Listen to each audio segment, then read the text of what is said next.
ಎಲ್ಲರಿಗೂ ನಮಸ್ಕಾರ. ಆರ್ಯನ್ ಫುಡ್ ರೆಸಿಪಿಗೆ ನಿಮ್ಮೆಲ್ಲರಿಗೂ ಸ್ವಾಗತ. ಬನ್ನಿ ಫ್ರೆಂಡ್ಸ್, ಹಾಗೆ ಸಿಂಪಲಾಗಿ ಹುಳಿ ಚಿತ್ರಾನ್ನ ಗೊಜ್ಜು ಯಾವ ಥರ ಮಾಡೋಣ ನೋಡೋಣ ಬನ್ನಿ. ಇಲ್ಲಿ ನಾನು ಒಂದು 3ರಿಂದ 4 ಟೇಬಲ್ ಸ್ಪೂನ್ ಎಣ್ಣೆ ತೊಗೊಂಡಿದ್ದೀನಿ. ಹಾಗೆ ಒಂದು ಅರ್ಧ ಟೇಬಲ್ ಸ್ಪೂನಷ್ಟು ಸಾಸಿವೆ, 1 ಟೇಬಲ್ ಸ್ಪೂನಷ್ಟು ಕಡಲೆಬೇಳೆನ ಚೆನ್ನಾಗಿ ಎಣ್ಣೆಯಲ್ಲಿ ಫ್ರೈ ಮಾಡ್ಕೊತಾ ಇದ್ದೀನಿ. ಹಾಗೆ ಇಲ್ಲಿ 1 ಟೇಬಲ್ ಸ್ಪೂನಷ್ಟು ಕಡಲೆ ಬೀಜ, 1 ಟೇಬಲ್ ಸ್ಪೂನಷ್ಟು ಜೀರಿಗೆ, ಹಾಗೆ ಒಂದು ಸ್ವಲ್ಪ ಕರಿಬೇವಿನ ಸೊಪ್ಪು, ಇಷ್ಟನ್ನು ಸಹ ನಾನು ಚೆನ್ನಾಗಿ ಎಣ್ಣೆಯಲ್ಲಿ ಫ್ರೈ ಮಾಡ್ಕೊತಾ ಇದ್ದೀನಿ. ಹಾಗೆ ಇಲ್ಲಿ 1 ಗೆಡ್ಡೆ ಸಿಪ್ಪೆ ಸಮೇತ ನಾನು ಬೆಳ್ಳುಳ್ಳಿನ ಹಾಕಿದ್ದೀನಿ. ಇದನ್ನು ಸಹ ಚೆನ್ನಾಗಿ ಎಣ್ಣೆಯಲ್ಲಿ ಫ್ರೈ ಮಾಡ್ಕೋಬೇಕು. ಹಾಗೆ ಇಲ್ಲಿ ನಾನು ಒಂದು 3ರಿಂದ 4 ನಾನು ಹಸಿಮೆಣಸಿನಕಾಯಿ ತೊಗೊಂಡಿದ್ದೀನಿ. ನಿಮಗೆ ಖಾರಕ್ಕೆ ಎಷ್ಟು ಬೇಕೋ ಅಷ್ಟು ನೀವು ತಗೊಳ್ಳಿ. ಇದನ್ನು ಸಹ ಚೆನ್ನಾಗಿ ಎಣ್ಣೆಯಲ್ಲಿ ಫ್ರೈ ಮಾಡ್ಕೊಳ್ಳಿ.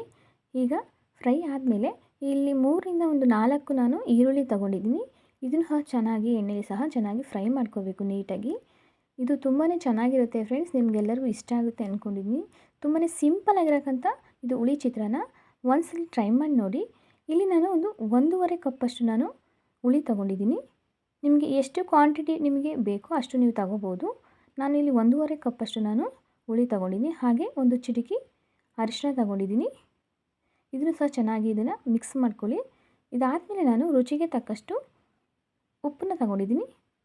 ಇದು ನಾನು ಹರಳುಪ್ಪನ್ನ ನಾನು ಬಳಸಿದ್ದೀನಿ. ನಿಮಗೆ ಪುಡಿ ಉಪ್ಪು ಇದ್ದರೆ ನೀವು ಅದನ್ನು ಸಹ ಬಳಸ್ಬೋದು. ಇದನ್ನು ಸಹ ಚೆನ್ನಾಗಿ ಮಿಕ್ಸ್ ಮಾಡ್ಕೊಂಡಾದಮೇಲೆ ನೋಡಿ, ಇದು ಚೆನ್ನಾಗಿ ಆಗಿದೆ. ಈಗ ನಾನು ಕೊನೆಯಲ್ಲಿ ನಾನು ಇಲ್ಲಿ ಕೊತ್ತಂಬರಿ ಸೊಪ್ಪನ್ನ ಚೆನ್ನಾಗಿ ಇದ್ರ ಮೇಲೆ ಹಾಕಿ ಚೆನ್ನಾಗಿ ಮಿಕ್ಸ್ ಮಾಡ್ಕೊತಾ ಇದ್ದೀನಿ.